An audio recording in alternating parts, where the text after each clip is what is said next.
مسلم شریف میں آگے الفاظ ہیں کہ سیدنا ابو ہریرہ کہتے ہیں کہ حضرت عمر فاروق رضی اللہ تعالیٰ عنہ مجھ سے کہا کرتے تھے کہ مجھے اپنی زندگی میں کبھی بھی نبی علیہ السلام کی طرف سے عمارت کا شوق پیدا نہیں ہوا. یعنی وہ کہتے تھے میری ایک یعنی زندگی میں جو عمارت والا معاملہ ہے میں اس سے دور ہی بھاگتا ہوں. آپ کو پتہ ہے نا حضرت ابوبکر کا بھی جب یہ مشورہ شروع کیا تو حضرت عمر نے سب سے پہلے کہا کہ جی مجھے تو ہم معافی رکھیں, باقیوں میں سے کوئی مشورہ کر لے, میں جو بھی مسلمان راضی ہو جائیں گے. حضرت ابوبکر نے بھی سب سے مشورہ کیا, حضرت عمر سے نہیں کیا. اور سب سے مشورہ کیا کہ اس کو کر دوں, تو سب نے کہا ٹھیک ہے. جب اناؤنسمنٹ کی تو حضرت عمر نے کہا کہ آپ نے مجھ سے مشورہ, ان کا مجھے پتا تھا تم نے تو ماننا ہی نہیں ہے, بس اب اس کو مسلمانوں کے مشورے کو قبول کرو. تو حضرت عمر کی ایک طبیعت میں ایک عاجزی والا معاملہ تھا, اور آپ دیکھ لیں کہ یہی عاجزی ہے جو ان کو ایمان کی طرف لے آئی ہے. نبی علیہ السلام کی ترمذی میں دعا ہے نا, اے اللہ عمر ابن حشام اور عمر ابن خطاب میں سے ایک کو اسلام کی دولت دے.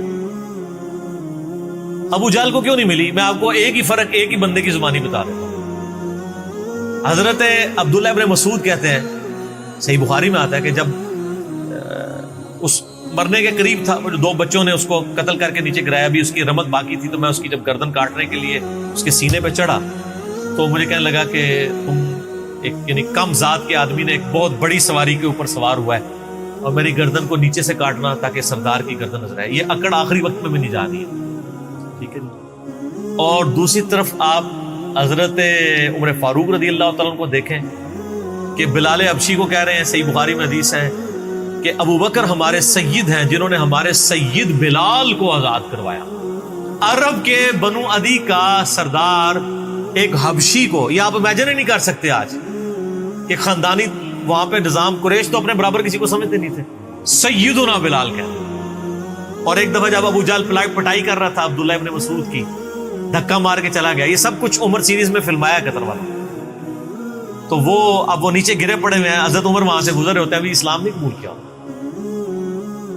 تو وہ ہاتھ پکڑ کے اسے اٹھاتے ہیں, تو عبداللہ بن مسعود کی زبان سے نکل جاتا ہے کہ واللہ تم ان دونوں میں سے بہتر.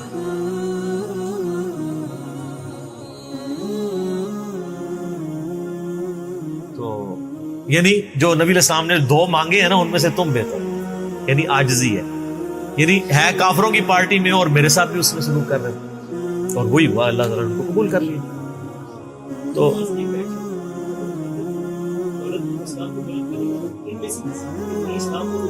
ہاں یہ بھی, یہ دو علیحدہ حدیث ہیں, دو علیحدہ, ترمذی میں دونوں روایتیں. اچھا اب آپ دیکھیں کہ سیدنا عمر فاروق رضی اللہ تعالیٰ عنہ کہتے ہیں, حضرت ابو ہریرہ کہتے ہیں مسلم شریف کی اس حدیث میں کہ حضرت عمر مجھے کہا کرتے تھے مجھے پوری زندگی کبھی عمارت کا شوق نہیں ہوا سوائے اس دن کے کہ جس دن علی کو جھنڈا ملا. مجھے بھی خواہش تھی کہ کاش نبی علیہ السلام مجھے وہ جھنڈا دے. یہ حضرت علی کے لیے بہت بڑی فضیلت ہے اس حوالے سے کہ سیدنا عمر ان پر رشک کرتے تھے.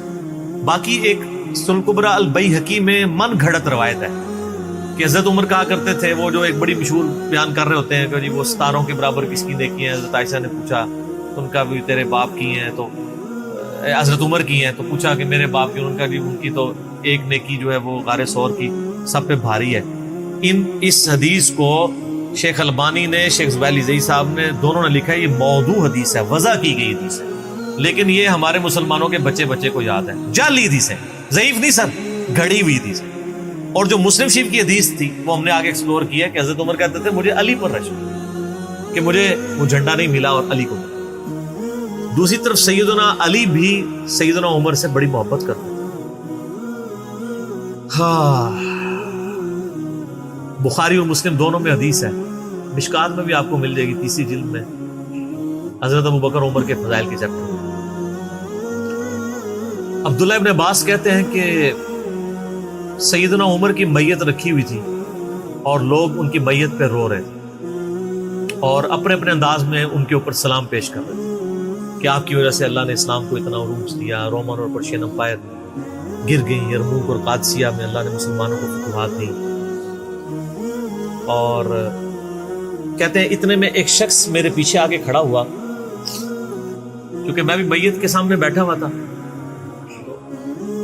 اس نے میرے کندھے کے اوپر آ کے یوں کونی رکھ لی اور اس نے سیدنا عمر کی میت کو مخاطب کر کے کہا کہ اللہ تجھ پہ رحم کرے اے عمر ابن خطاب. میں نے اللہ کے محبوب صلی اللہ علیہ وآلہ وسلم سے بارہا سنا تھا کہ میں ابو بکر اور عمر فلاں جگہ گئے، میں ابو بکر اور عمر داخل ہوئے، میں ابو بکر اور عمر نکلے. مجھے امید تھی کہ تم اپنے ان دو ساتھیوں کے ساتھ جا کے ملو گے. کون سے دو ساتھی؟ سیدنا ابو بکر اور سیدنا محمد رسول اللہ صلی اللہ علیہ وآلہ وسلم.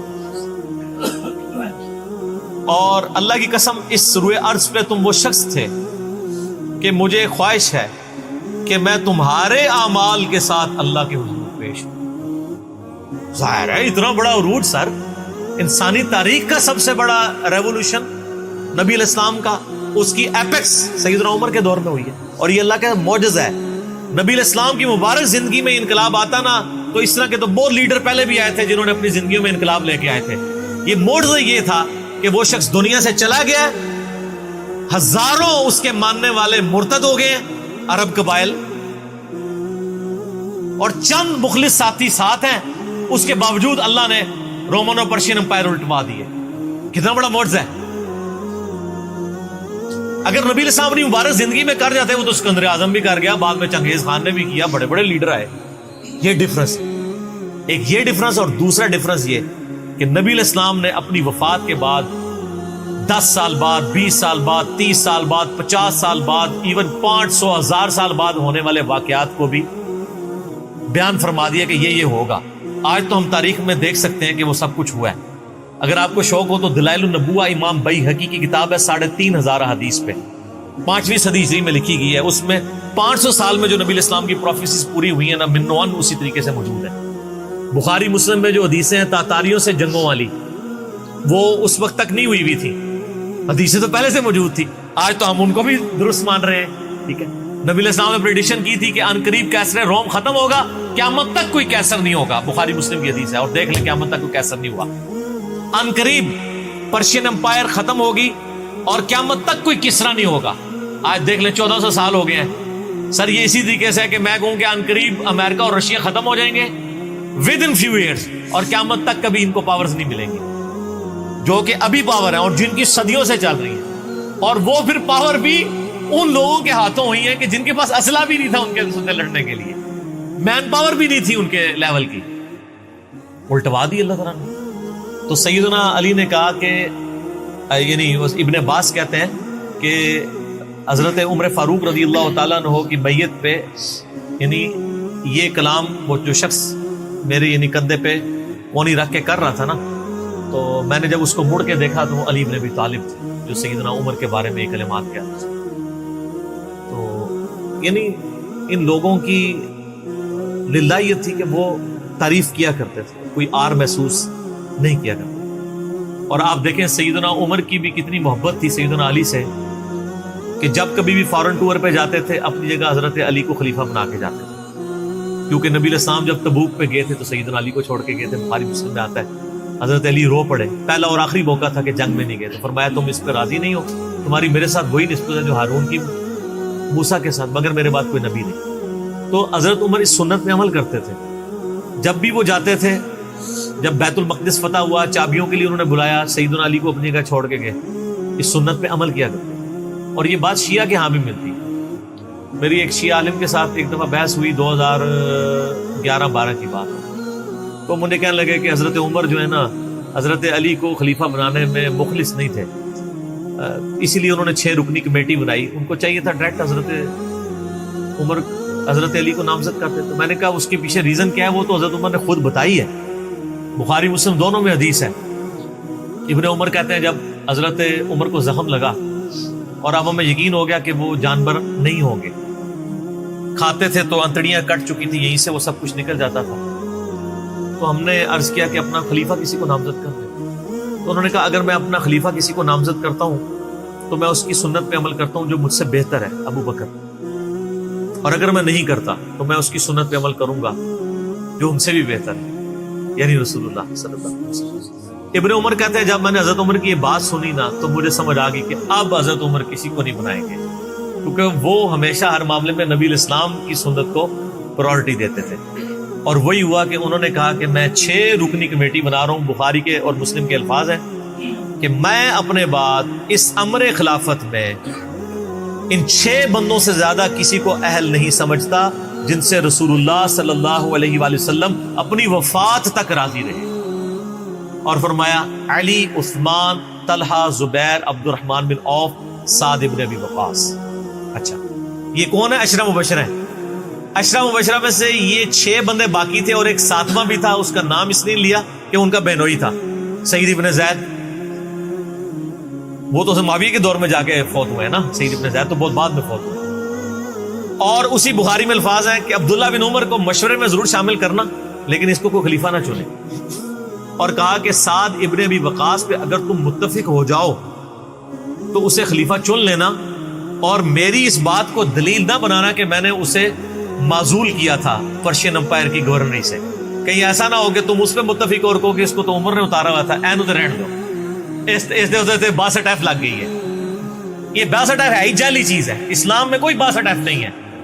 اسلام میں یہ نہیں ہے کہ آپ کو مطلب موت کے غرغرے تک توبہ قبول ہے. آپ ایک بندے کے ساتھ معاملہ ہو جاتا ہے اور وہ توبہ طائب ہو جاتا ہے تو بس ٹھیک ہے. وہ تا حیات نائل کوئی نہیں ہوتا. اسلام میں کوئی تا حیات نہیں ہے. اللہ تعالیٰ کے ساتھ گستاخی کرنے والے کے لیے بھی جامعہ ترمذی میں حدیث ہے کہ موت کے غرغرے تک جو ہے وہ توبہ کا دروازہ کھلا ہوا ہے، موت کے غرغرے سے پہلے. تو 62F نہ لگا دینا اس پہ. وہ ایک معاملہ تھا، وہ حضرت عمر کسی کو 4 سال زیادہ گورنر رہنے نہیں دیتے تھے، انہوں نے ان کو ہٹا دیا. تو یعنی ان لوگوں کی یہ للہیت ہوا کرتی. تو میں نے اس کو کہا کہ دیکھو کہ یہ وجہ تھی کہ انہوں نے نبی الاسلام کی سنت پہ عمل کیا کہ میں ان 6 بندوں سے نبی الاسلام راضی تھے، میں اس کمیٹی بناؤں گا. میں اور اس میں الفاظ ہیں بخاری مسلم میں کہ میں زندگی بھر تمہارا بوجھ اٹھاتا رہا، اپنے مرنے کے بعد تمہارا بوجھ نہیں اٹھاؤں گا، تم خود اپنا خلیفہ چن لینا ان 6 میں سے. یعنی میں کسی کو نامینیٹ نہیں کروں گا. دوسرا میں نے اس شیعہ عالم سے یہ بات کی کہ حضرت عمر اتنے بڑے رسک کے اوپر تھے کہ جس نے پوری دنیا کو الٹ دیا ہے اور وہ چند بندے لے کے رومن اور پرشین امپائر کا وزٹ کر رہا ہے. کوئی بھی قافلہ ان پہ حملہ کر کے ان کو شہید کر سکتا تھا. اور اگر خدا نہ خواستہ اس دوران وہ شہید ہو جاتے تو حضرت علی آٹومیٹکلی خلیفہ ہوتے کیونکہ ان کو چھوڑ کے گئے ہوئے تھے. یہ ان کا اخلاص تھا. پھر سیدنا عمر نے حضرت علی کو چیف جسٹس لگایا ہوا تھا حجاز کا. چیف جسٹس آج کل نہیں سنبھالا جا رہا، اور اس زمانے میں جب اسلام کا دور دورہ ہو، عدل کا نظام ہو، اور تینوں جو زہد کے امام تھے نا حضرت عمر نے ان کو چیف جسٹس لگایا تھا. رومن امپائر گیری، اصحاب صفہ میں سے ابو درداء کو لگایا، سب سے غریب ترین صحابی. یہ ان کا کرائٹیریا تھا. ابو سفیان، بڑے بڑے لوگ جو اینڈ پہ مسلمان ہوئے، یہ لائنیں بنا کے کھڑے رہتے تھے. حضرت عمر ان کو نہیں ملتے تھے جب تک باقیوں سے فارغ نہ ہو جائے. وہ کہتے تھے ہم سردار. ان کا نہیں، تم اسلام میں بعد میں آئے ہو. اور وہ مہاجرین کے وظیفے اور اصحاب بدر کے وظیفے انہوں نے باقیوں سے ڈبل لگائے ہوئے تھے کہ انہوں نے برے وقت میں اسلام کا ساتھ. اور پرشین امپائر گری، عبداللہ ابن مسعود، زہد ترین صحابی، زہد کے امام، ان کو وہاں پہ چیف جسٹس لگایا. اور حجاز کے اندر سیدنا علی کو لگایا. اور اس سے بھی بڑھ کے سیدنا علی ابن ابی طالب کی ایک بیٹی ہے ام کلثوم، سیدہ فاطمہ سے ان کا رشتہ مانگا سیدنا عمر کہ میرا اہل بیت رسول کے ساتھ رشتہ بنا. صحیح بخاری میں بھی اس کا ذکر اشارتاً موجود ہے ام کلثوم کا. شیعہ اور سنی دونوں کے ہاں ان کی کتابیں تو مانتی ہیں، بابے نہ مانے تو علیحدہ بات ہے. کتابوں میں موجود ہے کہ سیدنا عمر فاروق کی بیوی تھی ام کلثوم، اور سلام اللہ علیہا. اس کی وجہ سے یعنی انہوں نے ایک فخر محسوس کیا کہ میرا اہل بیت کے ساتھ ایک رشتہ داری والا معاملہ ہو جائے. تو سیدنا عمر اس طرح کے معاملات کے اندر اہل بیت کے ساتھ بہت حسن سلوک والا معاملہ کیا کرتے تھے. اگرچہ ان کی طبیعت میں سختی ضرور تھی لیکن جو دین کے معاملے میں تھی وہ ساری سختی اپنی ذات کے معاملے میں نہیں ہوا کرتی. صحیح مسلم میں ایک حدیث ہے، اسی پہ میں کنکلوڈ کرتا ہوں کہ سیدنا عمر نے ایک خواب دیکھا کہ مجھے ایک مرغے نے خواب میں ٹھونگے ماری. انہوں نے پھر اگلے دن خطبہ دیا. انہوں نے کہا کہ میں نے خواب میں دیکھا ہے کہ اس طرح مجھے ایک مرغ نے چونچے ماری ہیں خواب کے اندر. میں نے اس کی تعبیر یہ کی ہے کہ عنقریب مجھے قتل کر دیا، اور اگر بائی چانس اچانک میں مار دیا جاؤں، یہ تو کسی کو نہیں پتا تھا کہ وہ ایک تقریباً 3-4 دن تک زخمی حالت میں ہوش میں رہیں گے. اچانک بھی تو مر سکتے تھے اگر گردن اتر جاتی. اگر میں اچانک مار دیا جاؤں تو تم اس امر خلافت کو ان 6 بندوں سے باہر نہ جانے دینا.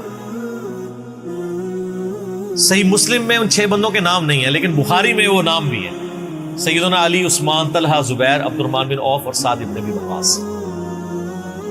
اور انہوں نے کنسنسس کے ساتھ پھر بعد میں سیدنا علی اور عثمان ہی بچ گئے تھے، ان میں ٹائی پڑ گئی تھی تو الٹیمیٹلی پھر حضرت عثمان کو چن لیا گیا. تو اگر میں اچانک مار دیا جاؤں تو ان 6 بندوں سے باہر کسی کو خلیفہ نہ چننا. اور مجھے پتا ہے کہ جب تم ان 6 بندوں میں سے کسی کو خلیفہ چنو گے تو کچھ لوگ تمہاری مخالفت کریں گے، اور یہ وہی لوگ ہیں جن کو میں نے اسلام کی خاطر اپنے ہاتھوں سے مارا ہوا ہے. یعنی وہ لوگ جو بالکل اینڈ پہ مسلمان ہوئے ہیں، جن سے ہم نے غزوہ بدر، خندق، احد لڑی ہوئی ہے. اب یہ اینڈ پہ مسلمان ہوئے ہیں، چونکہ وہاں پہ بھی انہوں نے حکمرانی دیکھی ہوئی ہے، تو یہاں پہ بھی ان کی خواہش یہ ہوگی کہ ان میں سے کسی کو خلیفہ چنا جائے. تو جب تم دیکھو کہ ایسے لوگ اس خلافت کے دشمن ہیں، ان 6 میں سے کسی بندے کی خلافت کی مخالفت کر رہے ہیں، تو تم سمجھ لینا کہ یہ لوگ اللہ کے دشمن، اور دوسرے الفاظ تو بڑے سخت ہیں، کافر ہیں. اب اس کی انجینئرنگ میں نہیں کرتا، وہ پھر کسی اور طرف بات چلی جائے گی. آپ میرا ریسرچ پیپر واقعہ کربلا کا حقیقی پس منظر 72 صحیح الاسناد احادیث کی روشنی میں، جس میں میں نے 200 روایتیں اکثر بخاری مسلم سے پیش کی ہیں، اس کے سٹارٹ میں نے حدیث لکھ کے پھر لکھا ہے کہ اب آئندہ صفحات میں آپ کو پتہ چلے گا کہ سیدنا عمر اسلام کا دشمن کن لوگوں کو سمجھتے تھے. اور یہی الفاظ صحیح بخاری میں عبداللہ بن عمر نے بھی استعمال کیے تھے. کس کے بارے میں کیے تھے وہ ہمارا اب ریسرچ پیپر. ٹھیک ہے.